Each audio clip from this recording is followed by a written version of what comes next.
Hi, everyone, and welcome to our next Huddle in Place with the Nine-Sided Circle. I believe we are on episode 27, right?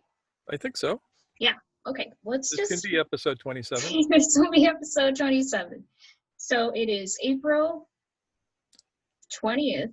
Yes, 420. 420, yes! I missed it. Perfect thing for today's topic. Yeah. Absolutely true. And that's because our topic today, we should introduce ourselves first. I'm Noor I am. You know who you are. I know who you are. Yeah, well, just let them know who you are. Oh, I am not Kyle. Yes. Instead, I am Mushtaq. She is not Mushtaq. No. And I'm in Los Angeles, and he's in LA. Well, he's in the Bay Area. The Bay Area. And I did not go to Hippie Hill today. No. No, because Hippie Hill was closed. Sad. It was very sad. But you are in, where are you in that background? Where am I? I am in somewhere in the Mojave Desert. We see Joshua trees and creosote bush in the background. And lots of stars, because the desert can have lots and lots of stars. Beautiful desert sky. So, yeah. We wanted to talk about play. And yesterday, in our Sunday talk, we talked about cultivating resilience, getting into resilience. And the one thing we actually did not mention, and in retrospect, we wish we had, was the importance of play in cultivating resilience. So we want to focus on play during our little huddle in place today. Yes, we highly recommend play. Yep, we do. Play, as a matter of fact, we have a designation for human beings, which is Homo Ludens, and that is playing man or playing human in Latin. And that comes from a book that was written back in the 30s by this Dutch dude who talked about the incredible importance of play within culture. He did a lot of interesting categories of play and that sort of thing, and we won't touch too much on it, but I will go over really quickly. I'll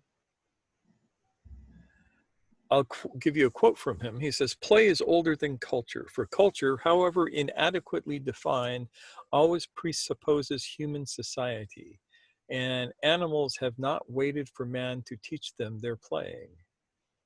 Because most higher mammals love to play. Yep. Yeah.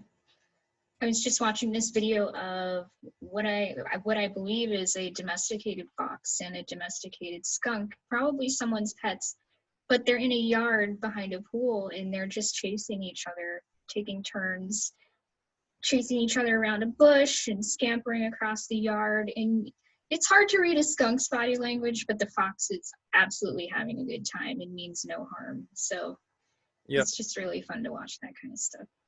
Yep, lots of animals enjoy play like that. Wolves do that. Wolves love to play tag. And it's the most exciting game of tag you've ever seen, because they'll be running full speed over whatever terrain they got, and one wolf will get up to the other and just give him a little nip on the butt, and then they turn around and they chase the other one. It's great fun, wolf tag. And people do the same thing. Yep. And the same guy what wrote the book, Homo Ludens, gives us 5 identifying characteristics that play must have. First of all, play is free. It is in fact freedom. Play is not ordinary or, quote, real life. Play is distinct from ordinary life, both as to locality and duration. Play creates order, which is a very interesting thing to think about. Play is order. Play demands order absolute. Play is connected with no material interest, and no profit can be gained from it. which is an interesting thing because we talk about professional sports as people playing sports, but they aren't playing sports. They're earning their living. Yeah. It's not Yeah. play. And frankly, in my experience, professional sports has lost the joy of play. I can see that being a thing, you know. I mean, it's like with anyone who makes their hobby their job, sometimes it just loses that luster. Yep. Yep. So yeah, I mean, it's a process really, not a thing. It's in another way, it could be said to be a state of being.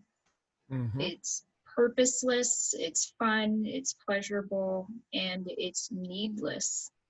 That means the focus isn't on the goal, if there is one. Really, it's much more about the experience rather than winning or losing and that kind of thing. Yeah. Play doesn't even have to be competitive. One of the board games that I used to like to play involved everybody playing the game is all on the same team, and you're playing against the desert, which Mm-hmm. would like to make you die of thirst. And so if you all cooperate together and strategize and think ahead, you win and you don't die of thirst. Mm-hmm. Yeah. Yep. So, I mean, play brings order, it brings focus, it brings freedom, as that, was it the Dutch guy was saying? Yep. Um, Play emotion, is. yeah, it is freedom, exactly. I really agree with that. But it can also bring emotional intimacy, creativity, and comfort as well. And one of the ways we've seen that in reality might be in thinking about, say, Patch Adams, who used clowning to comfort children who were stuck in the hospital with, you know, chronic Horrible illnesses and diseases. such. Yeah. Yeah. Yep. Yep. And it is a massive stress reliever, believe it or not, because obviously Kyle and I appear to be very serious and you know, staid individuals, but Noor and I play all the time. Mm-hmm. We, Yep. we are downright silly when we don't have to be serious Yeah. because I mean, that's kind of part of our spiritual practice, is yeah, to not take ourselves or what we do so seriously that we get stuck in being, constrictively earnest and things like that. Yep. yeah, like Mullah Nasruddin, we ride our donkeys backwards. Yeah. And, play is a social lubricant that a lot of us must be needing right now. It's really hard to spend all this time cooped up with people, but that's where play comes in. It takes the edge off. It allows us to let our guard down and to just enjoy each other's company. Yep. Yeah. And play is magical. As a Mm-hmm. matter of fact, one of the things that defines play is what the writer called the magic circle. Yeah, yeah. Did you have more you wanted to share with us from the Yeah, we can talk about the magic circle because it's kind of cool. It's yeah. the limitation of space and time that allows you to change the rules of reality. Mm-hmm. So, you're playing a game like on your computer. Let's say you're playing Diablo 3 and one of the bosses munches you.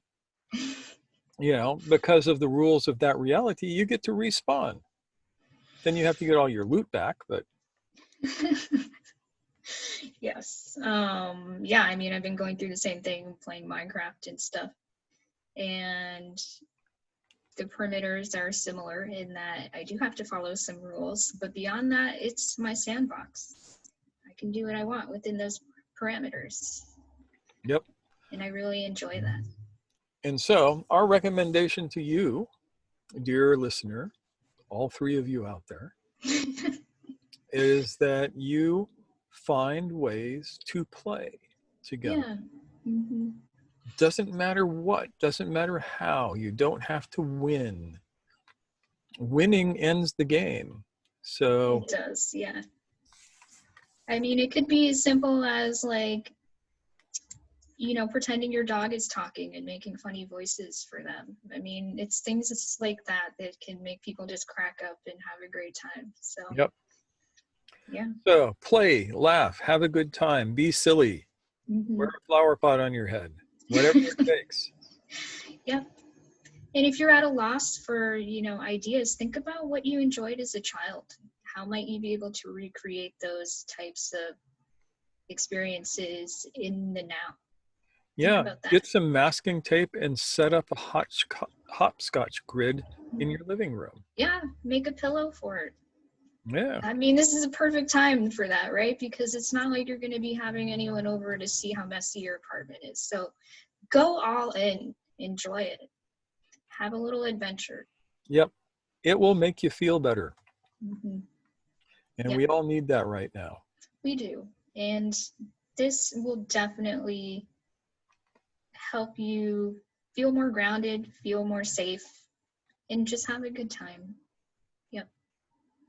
So that's what we have for you today, and we will be back tomorrow.